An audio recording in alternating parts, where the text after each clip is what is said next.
Okay, new microphone. And this is just a chat, so I'm going to wing it on this one.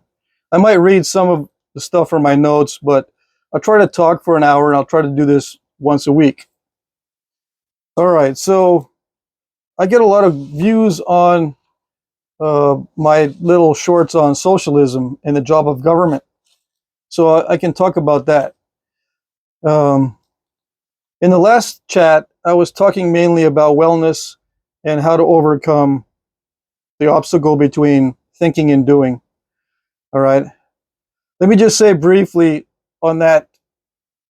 I think I forgot to mention, or I kind of skipped over the technique for getting to where you want to go. The technique to go from what you think is rational to actually doing what is rational is something called urgency. Now, in the military, we call it a sense of urgency, which can be instilled with people, and it translates into motivation. All right, so in the military, which I do have a little bit of experience, we can see this sort of urgency and motivation within soldiers, and that's the primary thing that we're concerned about. Okay, now, to develop a sense of urgency requires the habit of taking things seriously, right? Not slacking off. You can get into the habit of doing that. It's with all habits or skills, it's also a skill to develop a sense of urgency within yourself. With all habits and skills, it requires practice. So that's the solution. The rational solution is not emotion to get you past the obstacle of thinking to doing. It's urgency, a sense of urgency. All right. So that's the trick. Now, I often lose, this is a side note, I often lose track of what I'm thinking. I think it's the ADHD, so you gotta bear with me, okay? So now that topic is taken care of, let's move into the other topic of government. I'll expand more on the urgency thing later. All right, with government, there's always a threat of authoritarianism. All right. Now, originally, liberalism was anti-authoritarianism, the opposite of authoritarianism. Today, liberalism is claimed, or the name is claimed by progressives, which are not liberal. They're not anti-authoritarian, in other words. Today's liberals are operating under the idea that change is good for the sake of change. That's one thing. Another thing is they intend to be the champions of redistribution of wealth to eliminate disparity, and that sort of thing, and yada, yada, yada.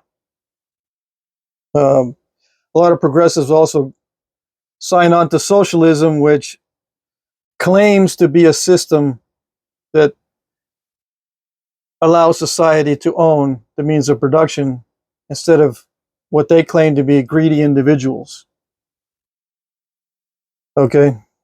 Now, the term greed is misused a lot. And I just saw a review of a movie. I just watched the movie No Country for Old Men.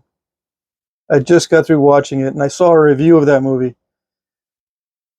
I like that movie a lot, right? It's not my favorite, but I like it a lot. But the review was totally off base, and the word greed comes up, which is weird to me. It was a very well written review of the movie, but it just is totally off base as far as what he was saying. To me, the movie, if you've seen it, revolves around a few memorable main characters. Three, and they're in the little thumbnail for the movie. The three main characters. Those three main characters, in my view, all have different skill sets. All right, and they have different codes of conduct. Now, the sheriff, he has a code of conduct of law enforcement. The assassin or the killer has a code of conduct of an assassin or killers, and the guy that finds money, he finds $2 million, which gets him into trouble, but he takes it for himself and tries to keep it, and his skills are just regular Joe skills, basically. Okay, that's his skill set and his code of conduct. He's just a regular guy with some experience. He was in Vietnam, so he has some combat experience, some smarts as far as survival smarts. All right, so it's a very interesting story. The person who reviewed that movie was thinking that all their motivations, well, not all, but the motivations of the regular Joe and the assassin or killer are motivated by greed and that sort of thing, because they're doing their job for money. They're concerned primarily with money. The sheriff isn't, but the other two supposedly are motivated by money. That's not what the movie's about. The movie is about these different skill sets clashing with each other. All right? That's the movie plot, the clash of these three systems of values, of skill sets, and of goals. The reason why it's important to know the difference between something like they're motivated by greed and something like they're motivated by their goals and skills and codes of conduct is that greed and words like that are misused. And it totally eliminates a proper understanding of what movies like that are supposed to convey. All right? And that as you get more rational, as you start thinking more logically, it's going to be very difficult to look at the world because there's so much confusion. You'll see that as you go along, if you decide to study rationality, and this movie review is a good example. I won't go into it too much. I'm just touching on it. But you can watch the movie and see what you think. The motivation of money is a superficial motivation. Some people are motivated by it, but that's usually what they can get with the money that is what they really want. Right? It's not just, throwing money around and laying down in a mattress with money all over the place and having a good old time just throwing money up in the air. That's not what is the motivation. The motivation is what you can get with the money. The motivation is also, you want to be paid for your labor and your skills. You want to realize that you are performing a service or performing a task, and your labor has monetary value. All right, so we shouldn't get confused between greed and what we consider to be a valuable money-making skill or a code of conduct that makes a living. We've got to be very careful. Greed is, in the dictionary, it's defined as the desire for undeserved things and the hoarding of things and the gathering of things that you don't deserve or that you don't need, or excess, abusive excess, which you take from others. All right? That sort of thing. No. That's not what the movie's about.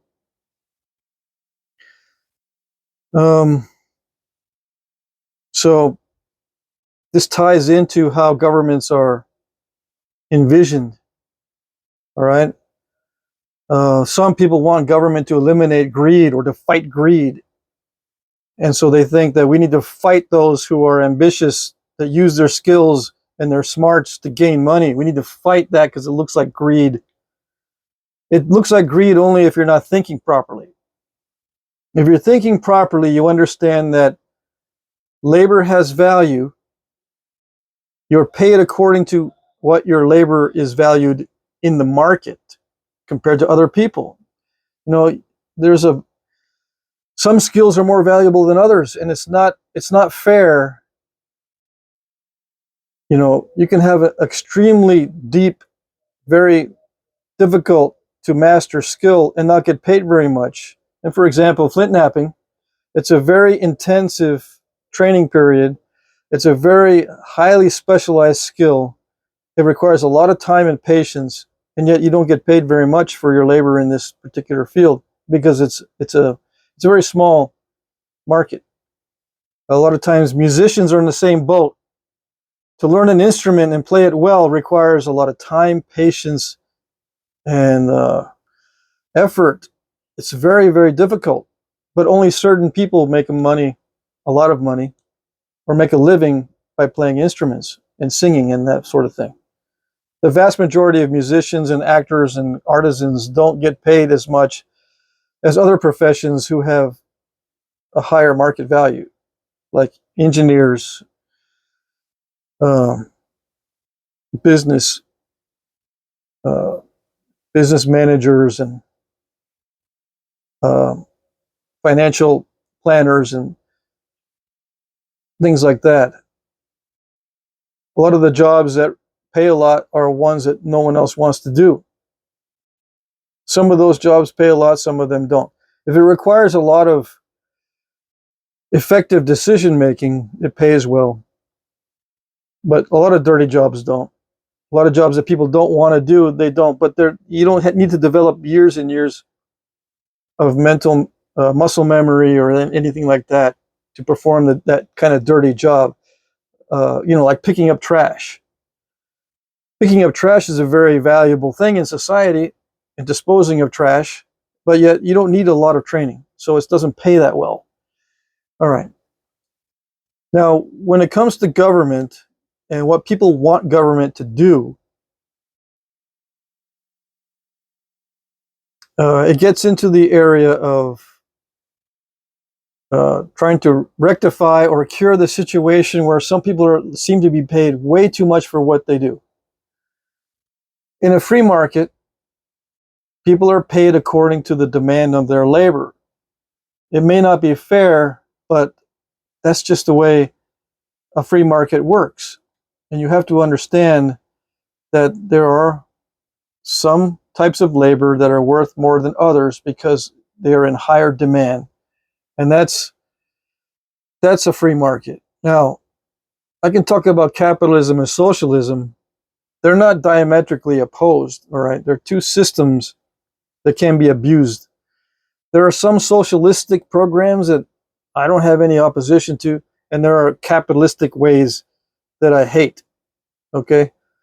Now, the word capitalism is a term invented uh, as a smear for the free market or for market forces and all the unfair things that go on in the market.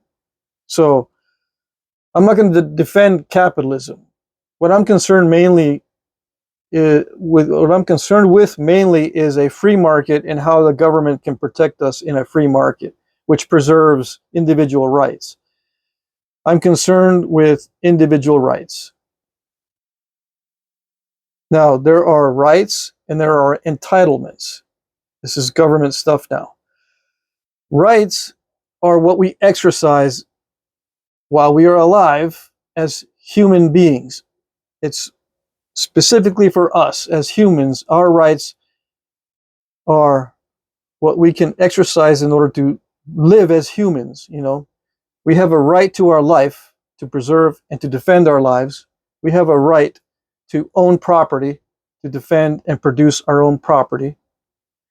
We have a right to liberty, which means not to be enslaved. We have a right to be free to make decisions for ourselves, to have an identity. All right? Liberty not only is free physically, but free mentally and free financially. What that means is there's no coercive forces shaping our identity. There's no coercive forces shaping our financial status, and there's no coercive forces shaping our liberty. All right? Now, there are coercive forces in the market that shape our financial stuff. Yeah, I have to admit that there are coercive forces, but they're not centralized, and they're not authoritarian. They're natural, because a market is just a collection of people working together to trade and make a living, to produce things or to offer services or to do other things that help them make a living. Some people don't need to participate in the market. They can be completely independent, like homesteaders or whatever, but usually there is something that is needed that homesteaders can't provide for themselves, for example, electricity and that sort of thing. And the technology used to produce electricity. Yeah, you can get solar panels, but you have a dependency on industry to produce the solar panels or someone else. You can't build solar panels by yourself. You can't build the batteries by yourself. You need the lithium and all the other rare minerals to produce batteries. This stuff needs to be mined, and it requires a huge investment. So that's why large companies are involved in that kind of production. But yeah, you could live like they used to live for thousands of years without electricity, without water, without public water, without public roads, without anything offered as far as infrastructure built by others. All right, you can do that and not participate in the market. But if you want to participate in the market and you know all these things of how to survive outside the market, that's actually a valuable skill. You can market that skill by teaching it and or earn money by teaching skills like that, as an example. So you can participate in the market. That kind of skill or that kind of skill set is valuable. There's not a huge market for it, but there is a market for it if you want to participate, but you don't have to. It's getting harder and harder, and government makes it extremely hard for us to live outside of the market or outside of government protection, outside of government jurisdictions and all that kind of stuff. You have to live within today's governments. They're always watching you. They're trying to develop ways to monitor everything, your communications, your money transfers. The government has no business really knowing what you communicate, how much you make, where you go, and all that. As long as you're law abiding, the government has no business knowing any of this stuff as long as you're obeying laws, the laws that are set forth supposedly by vote and by instruments of government that allow us to make laws. Now, those are rights. Rights are something we exercise as human beings in order to be human beings and to be healthy human beings. Now, there are entitlements. Entitlements are not rights. Entitlements must be compensated in some way. It requires labor and services. One of the entitlements we have that we create government to provide us with is protection of our rights. We are entitled to create government to protect our rights, but we have to compensate government. We got to pay the government workers to do that. We are also entitled to trial by jury. We're entitled to anything that requires labor or services or something for someone to do must be compensated. And that's the difference between rights and entitlements. Rights are what we do, what we exercise. We don't need anybody else to do them. We do them. Our rights are something that we personally exercise. Entitlements need to be paid for. All right? Now, there are some entitlements that people want under systems like socialism that are things that create dependency, which, some people need to be dependent because they can't support themselves. I mean, they don't need to be dependent, but they are, unfortunately, are dependent.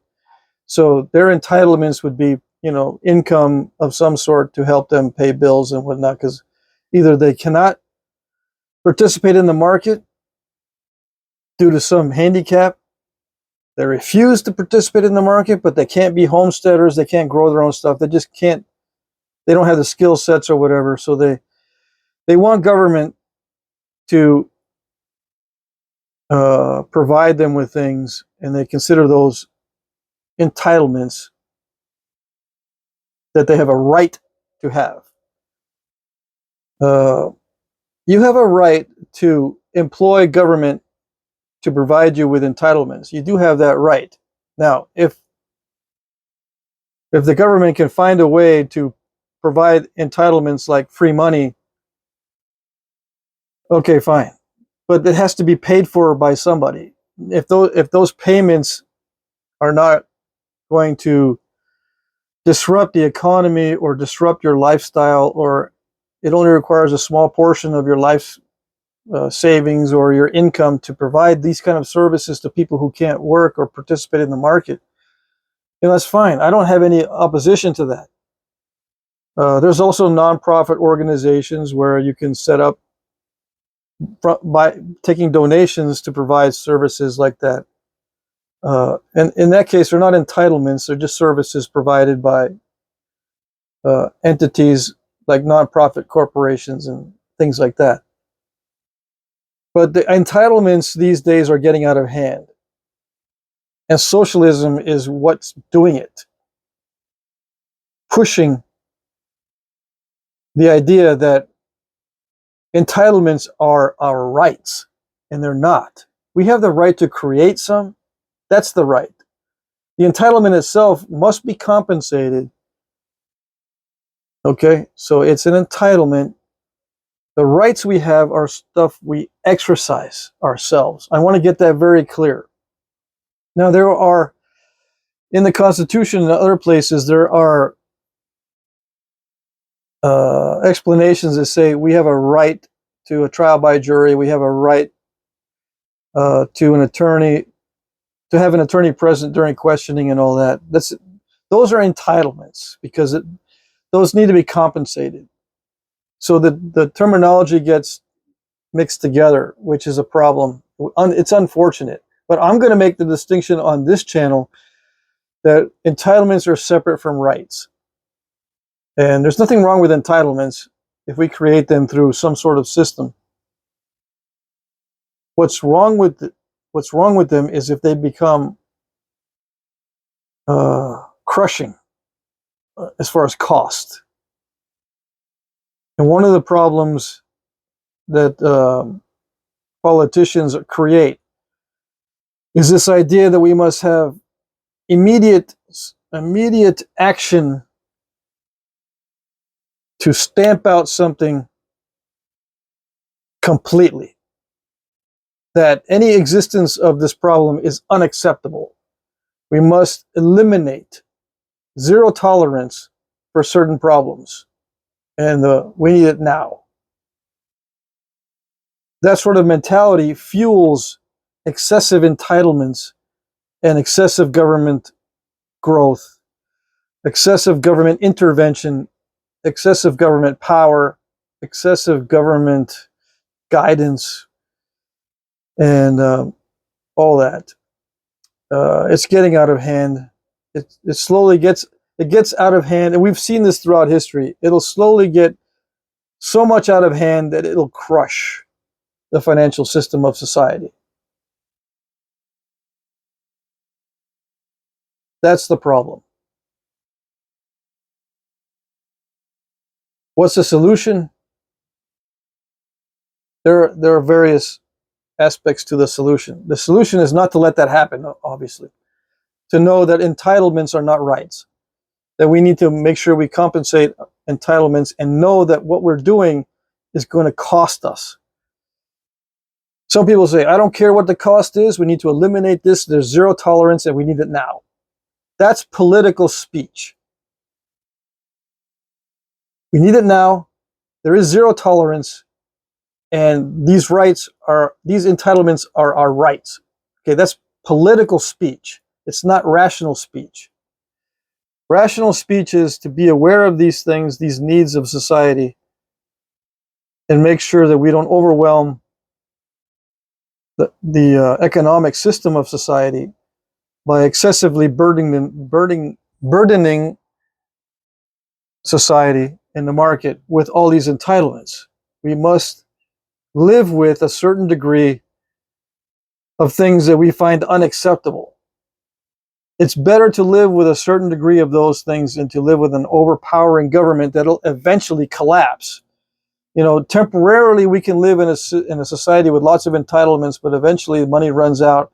Eventually we'll try to be conquering other countries or moving in imperial type ways, either economic imperialism or actual imperialism, physical through wars and that. But there's limits. There is limits. There's limited resources to try to meet the unlimited demands of entitlements. Entitlements can be so abused that they'll become limitless in the amount of resources they need. You know, it reminds me of a joke that if you want to deplete the Sahara Desert of sand, just put government in charge of it. All right. Yeah, it'll be gone. We cannot trust the government to create entitlements, which are basically, in many cases, bribes for votes, because that's one avenue of a upward spiral of excessive spending of society's money. Government doesn't make money by itself unless it prints money, which causes inflation.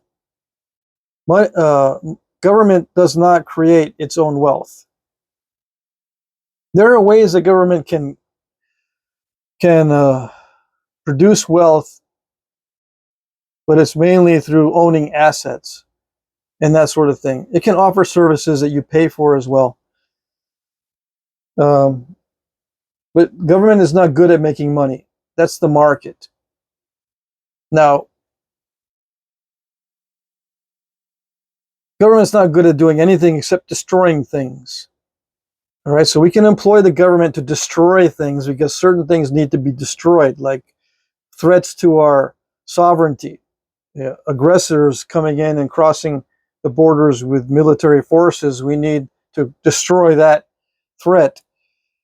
Okay, the government is good at destructions. We can employ the government in that way. We can employ the government to help protect our rights or destroy the activities of criminals. It's a destructive thing. Destroy the activities of criminals.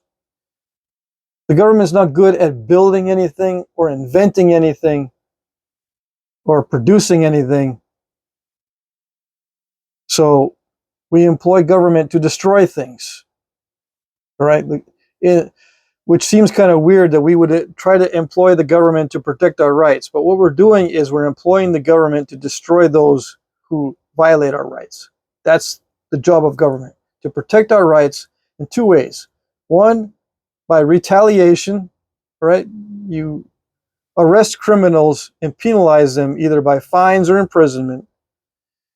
That's one way. The other way is to educate or to help citizens defend themselves, educate citizens in self-defense in many different ways to help prevent this sort of thing. There is a problem with prevention because if you start talking politically, zero tolerance, we need it now, and that sort of thing on prevention, that can cause a violation of human rights. We need to make sure we preserve our freedoms, but at the same time, prevent bad things from happening. There's a delicate balance there. And the only way we can manage that is through rational thinking and not emotional thinking. Emotional thinking goes straight to political speech.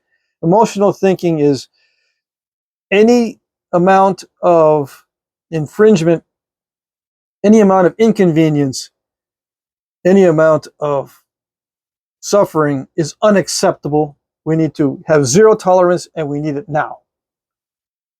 That's political speech, and it can be a tool of prevention that we don't want to use. Politics cannot be involved in prevention.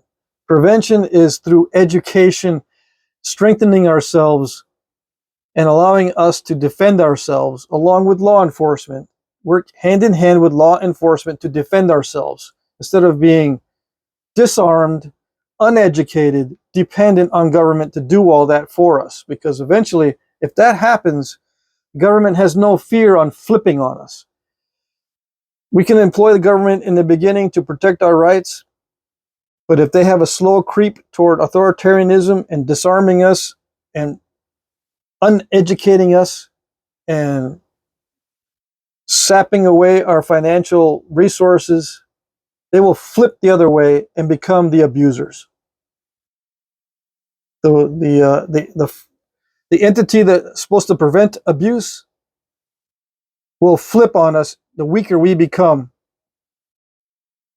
All right? If we become very weak, which we are, we can see it these days, and government is flipping the other way on us. The weaker we are, the stronger government gets.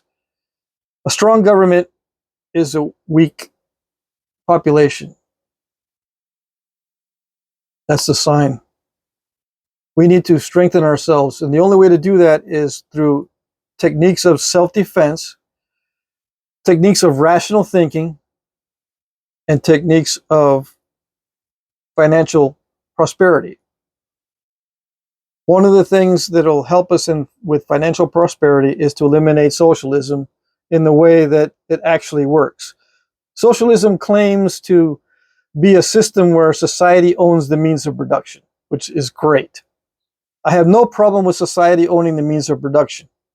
I don't have any problems with that. That's the basis for a free market. All right, let me explain that one, okay?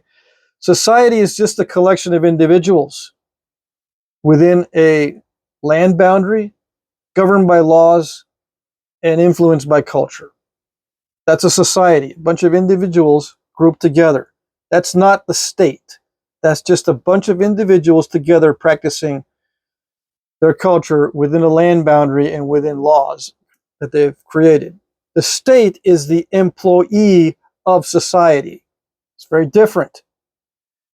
Now, some people, I've been watching Tik philosophy, T-I-K philosophy, and some of his videos are excellent. But when he starts getting into politics, he starts to conflate the idea of society and the state. A society is not a state. It may have leaders and hierarchies within the society, but a society is just a collection of individuals. Yes, there are leaders. Yes, there are organizations that people get together and do stuff together as groups because it works better that way in many cases. But that's not the state. A state is centralized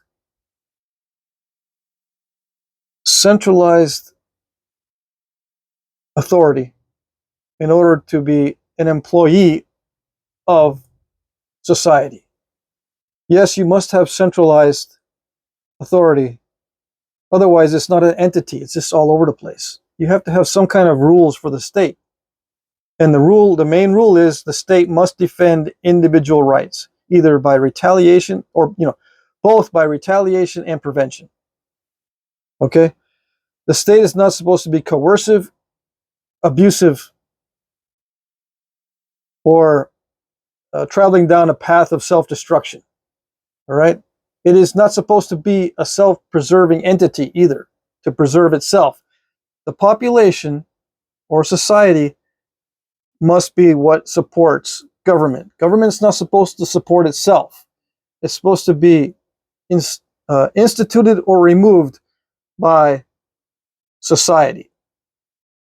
So there has to be a dichotomy there between the state and society. All right? The state protects society. Society employs the state. And the way the state protects society is to protect individual rights and to provide entitlements that go along with those rights. And those entitlements must be compensated with money or some other type of value in order for it to work. But they can't be excessive. All these excessive things and abuses are what cause collapses of society. I was reading a definition of politics a couple days ago, and the word comes from polis, which is a city. So politics, if you look at the root of the word, means the activities of the city, or the system of governing a city, that kind of thing. It's just city life, all right? Which makes sense, because when you gather a lot of people together in a small area, in order for them to work together effectively, in theory, is to have rules of working together. But often these things that require people to work together can cause conflicts, because people don't want to work together. They want to do their own thing, or they try to usurp these groups to do things that they're not supposed to be doing. So we need leadership within this very tightly packed group in order for it to not self-destruct or scatter, because they're sick of living together so closely. To make it work in a city, you need some sort of system to keep everything going smoothly, and that includes physical things from sewage and water and all that kind of stuff to education and infrastructure. All right, so that's politics. That's what the original meaning of politics is. Nowadays, politics is geared toward satisfying the whims of the insane. And the reason why I say that, I'm saying that as saying that in a sense that the insane are not rational. It's today's politics are not concerned with smooth operation of people living together. Today's politics are divisive, so that the different factions will fight, and they'll support this political party or that political party. And there's always conflict. It's the opposite of what politics are supposed to be. So today's politics needs a new definition. My definition for today's politics are the achievement of leadership, influence, and power by any means other than merit. All right? Originally, if you were good at helping people organize and effectively work together and produce good things, that was a politician. But nowadays, politicians create divisions.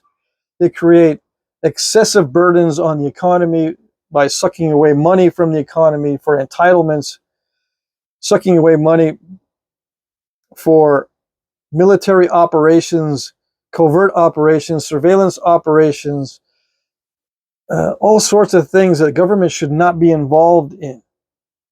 It's just excessive spending, earmarks, special interest requests for free money from the government, money printing, excessive money printing, which causes inflation.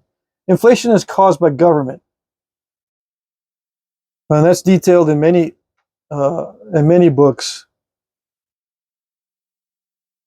That sort of thing. I don't know.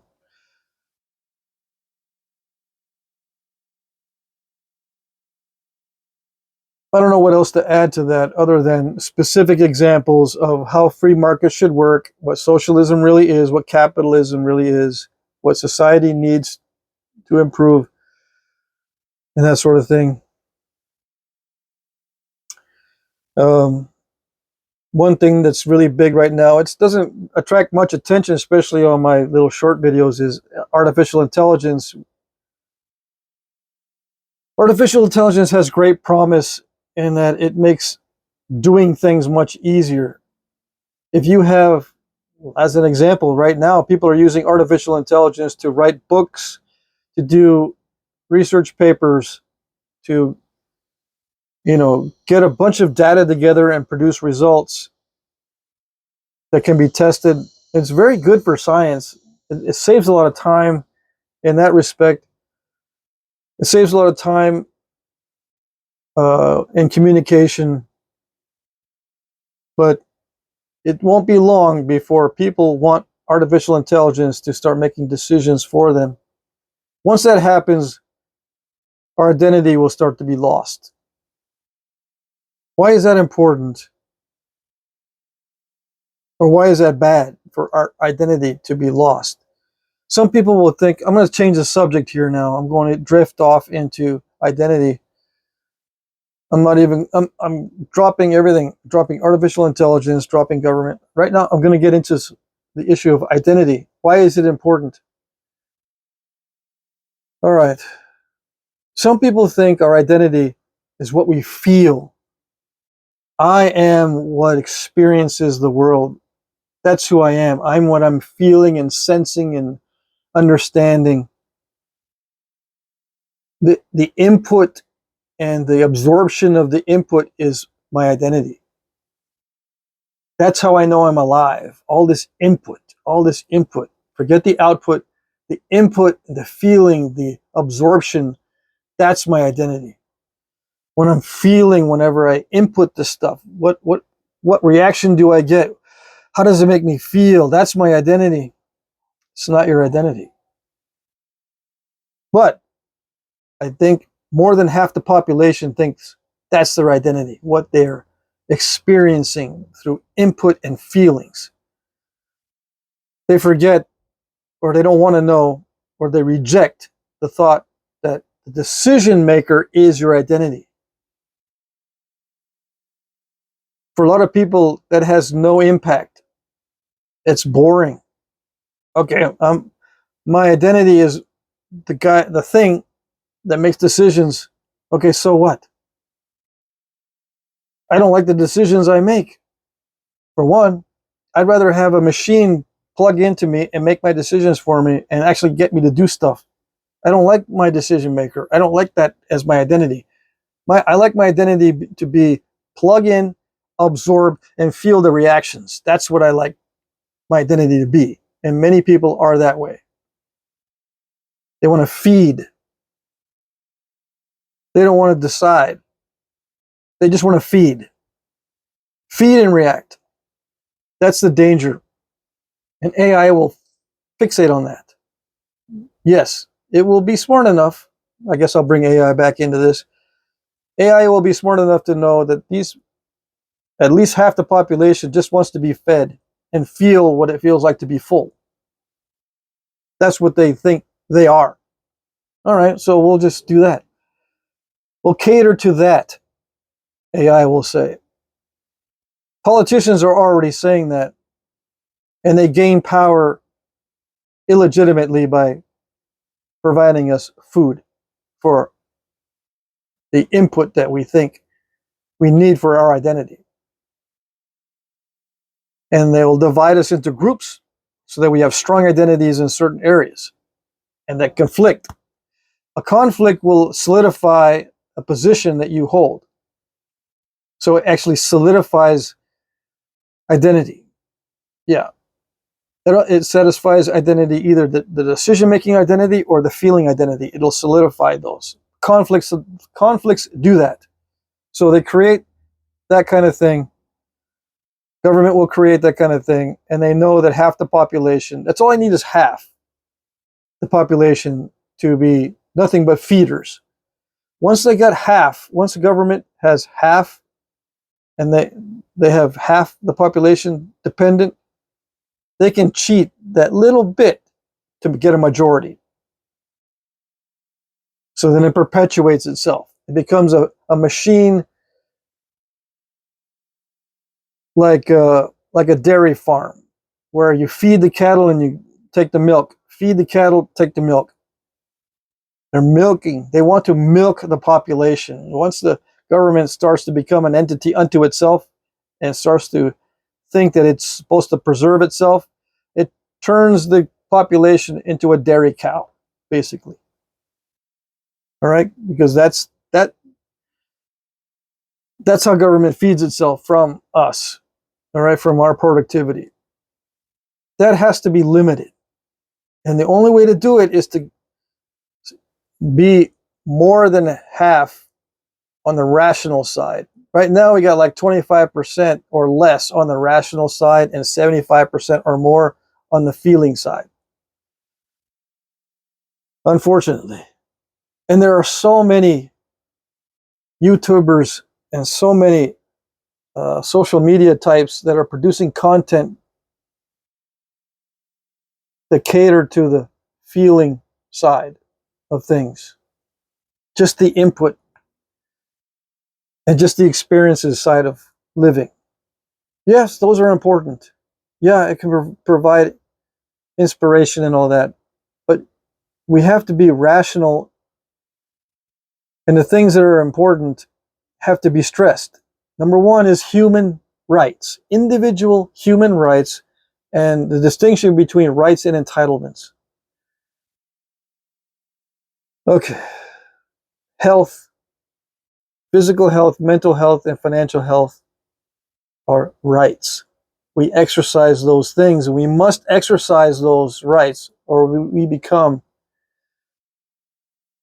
dependent for pain relief, intellectual pain, physical pain relief, monetary relief from somebody else. And we become dependent on physical medicines and drugs and stuff for physical pain relief. We become dependent on ideas and stimulus, visual stimulus, vocal stimulus to ease our intellectual pain, and monetary gifts to ease our financial pain. All these things cause the eventual collapse of society, because the employee becomes the ruler. We cannot allow our employee, which is the state, to become our abuser.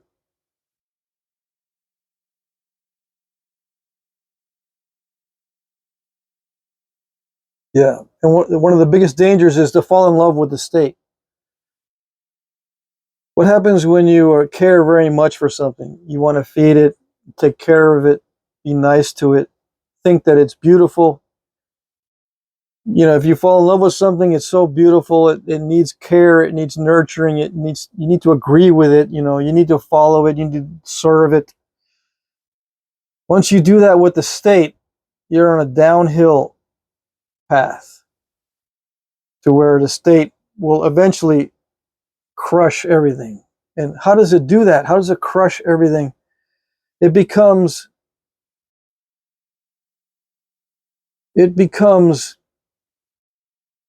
a creature that just devours everything. It devours whatever it can to supply its half or more of the population that needs the food. It needs the intellectual food, the physical food, the financial food, based on feelings and experiences and reactions and awe and things that are stimulating, physically stimulating, mentally stimulating, financially. There's a never ending demand, and government, in its quest to satisfy that, will start eating everything in sight, and eventually it'll run out of food and collapse. Eventually there'll be no more left. And in the process of eating all these things, some of these things are going to resent being consumed, all right? Because you can't just eat everything in sight. We know that we have to build structures that we can milk, right? The government will say, we need to build structures that can milk. We can't just destroy and consume everything. We need to have some kind of structures that are renewable, so to speak, so they continuously produce for us as slaves, basically, right? They will resent that and place the final nails in the coffin of governments who go too far. The government will start to weaken, and everything that it controls will start to rebel, and it'll eventually not only collapse, but be totally reduced to nothing because of all the resentment, all the vengeance, everything. When something collapses, all the looters come in to take everything, that sort of thing. It's just a terrible sight. And we've seen it in the 20th century. I don't know why we haven't learned our lesson. We haven't learned our lesson. And, well, I think I know why we haven't learned our lesson. It's because governments have become self-sustaining entities that defend themselves and become creatures of consumption with insatiable appetites. And that's facilitated by our love of government in many cases. Those who love government will want to nurture it, feed it, expand it, teach it what it thinks it needs to know. But no, the only thing that government is good for, or the state is good for, is to destroy things. And eventually it destroys itself. It's good at that. And yeah, destruction can be useful, but we have to direct it toward the correct things to destroy. Destroy criminal activity, destroy invasion, destroy abuse, destroy violation of our rights. Those things need to be destroyed. And we can enlist government to do those things. That's what is supposed to happen. That's what happens in the beginning of governments.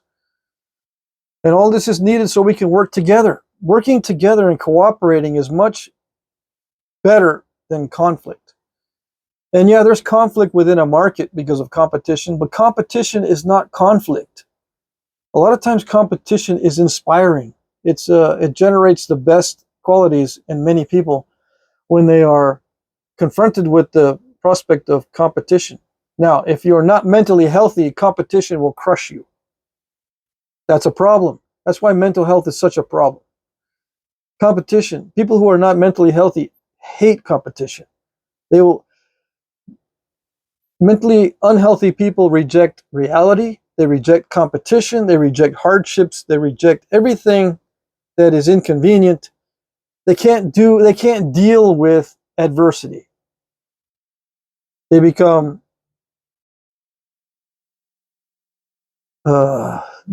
children who are dependent. They can't do anything for themselves. Mentally ill people can't do anything in many cases other than become dependent and be loud voices in their dependency. All right, it's almost an hour. I don't want to end on that note, though. Right? It's good. It's hard, and it's hard to live rationally. And I try to teach my kids that later on. In the beginning, when we first started having children, we had no idea how to raise children, so we were very stressed all the time. And then I started to realize that we need to be more rational. And I started telling my children to be more rational. These days, you cannot tell your children to be rational because it's totally foreign to everything they're being taught. It's terrible. It caused my sons a lot of stress when I told them to study logic and be rational. And learn about the fallacies, it was very difficult. And I looked at their school curriculums, I looked at homeschool curriculums and public curriculums, and maybe we need to homeschool these kids. Even the homeschooling curriculums are terrible. I looked through 2 different homeschooling curriculums, and it's the same stupid stuff. It doesn't teach human rights. It doesn't teach rationality and logic. It doesn't teach self-defense. It doesn't teach physical wellness or anything like that. It teaches false history, easy math, socialistic politics, political endeavors. It doesn't teach leadership by merit. All these things that are very, very important to success are not being taught. It's very stressful for children when they know what they should be learning as opposed to what they are learning. I'm still not being a positive, joyful. I'm still not being positive or joyful toward the end of this. It's all doom and gloom. Anyway, yeah, I saw that was very hard for them. So you almost have to give up and wait until later in life when they develop the sickness of being sick. Yeah. The only way out of mental illness, the real way, the only way at first, the first turnaround, this is when you hit bottom. When you hit bottom, you are going to become sick of being sick. That's how you bounce off the bottom. You're just sick of being sick. You'll bounce off the bottom. What do? I'm sick of being sick. And children, they don't go through that. It takes much more time to become sick of being sick. So, on an up note, there is a way out. But you have to become sick of being sick. Then you can start healing. And yeah, it doesn't make any sense. It's like an oxymoron. How can you be unsick if you're sick of being sick? You're sick. Yeah, I know. But there's differences in the meanings of the word sick right there. Sick and tired of being sick and tired is another way of saying it. But you're still sick and tired, right? No. It's just an expression. It tries to capture what actually happens. That expression tries to capture what actually happens. And what actually happens is you don't want to live that way anymore. Your desires start to switch. And you want a way out. You're trying to get a way out. And there is a way out, and it has to start with first bouncing off the bottom. Then you have to start to learn to think clearly and rationally and take care of your health. Your physical health first, because your mental health is not going to come first. Your physical health is going to have to come first. Your financial health doesn't come first either. It's your physical health. When you hit bottom and you try to come out, you have to focus on your physical health first. You can't get the other two yet. You can't get your mental or financial health straightened out. You have to get your physical health straightened out as best you can. It doesn't require a lot of money. It requires an elimination diet. Eliminate a lot of things. A lot of these things that you eliminate cost a lot of money. You don't need to spend money on anything to drink, for example, but water. Clean water. That's all you need to drink. You don't need any fancy drinks at all. How expensive is water? Not very expensive. How expensive is raw meats like chicken and pork and stuff like that? If you don't eat pork, just chicken and beef. Ground beef, chicken especially, is extremely cheap. You can just eat meats until you get skinny and start thinking clearly. Maybe you can introduce some greens and vegetables if you can handle those. But eliminate everything. Eliminating everything is going to reduce your financial burden. Your food bills, if you prepare these foods by yourself, boiled eggs and baked meats, put them in the oven. You don't even need to put them in the oven. You can barbecue meats too. You can get free wood, firewood, and just cook stuff over the fire outside on a grill or whatever. If you can't afford the electricity or the gas bill or whatever, you can collect wood. Like where I live, I can get free firewood anytime I want. And it's good firewood. It's a lot of pecan and other hardwoods. That's what I'm talking about as far as fuel costs. You can reduce those. The elimination diet is the key for the physical health. And it doesn't cost any money to do a little bit of jogging up and down the street. You can jog in your regular clothes. Put some sneakers on and jog in your regular clothes. What's the matter with that? A quarter mile. Just to get your heart pumping faster than it normally would. Or get on a bicycle and go up and down the street. You can be in regular clothes for a bicycle. 15 minutes, whatever. That's it. You'll feel a big difference. You'll go through a period of time, like 2 weeks to a month, where you'll feel pretty bad physically, but your body will adjust. It takes a couple of weeks. Sometimes it takes up to 3 months. It depends on how bad your physical fitness is, but it'll be there. It'll start improving. Elimination diet. Then we all know how to think rationally if we think about it, because we all know how to get better at doing something. The techniques for getting better at doing something or improving a skill, those are rational ways of thinking. So you need to concentrate on the skill of learning what you should be learning. Self-defense, learn your rights, learn how to recognize narcissistic behavior and get away from narcissistic and psychopathic people. You'll be on your way.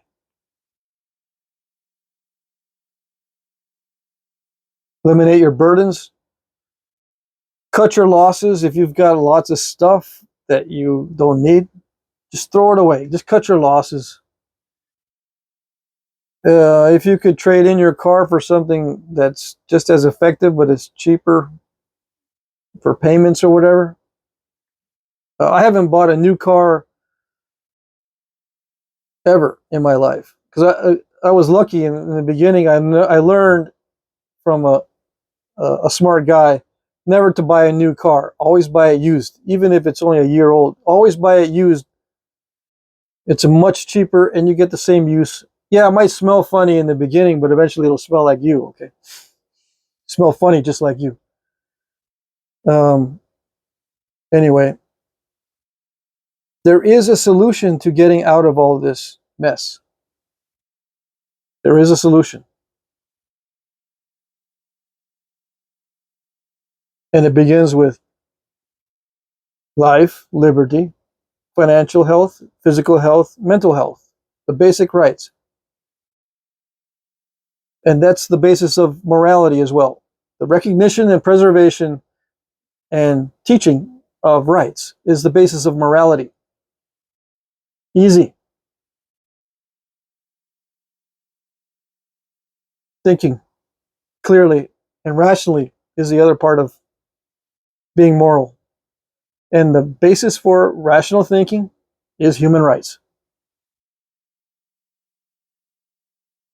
We have the right to pursue truth. We have the right to pursue knowledge. These are things we exercise that doesn't cost anyone else any money. We can pursue these things. It's not an entitlement. The pursuit of knowledge is not an entitlement. We can gather knowledge, start to understand what is knowledge and what isn't. And once you start thinking clearly, you'll be able to see these things. All right. Okay, I'll end on that and I'll post this video. I got a new microphone.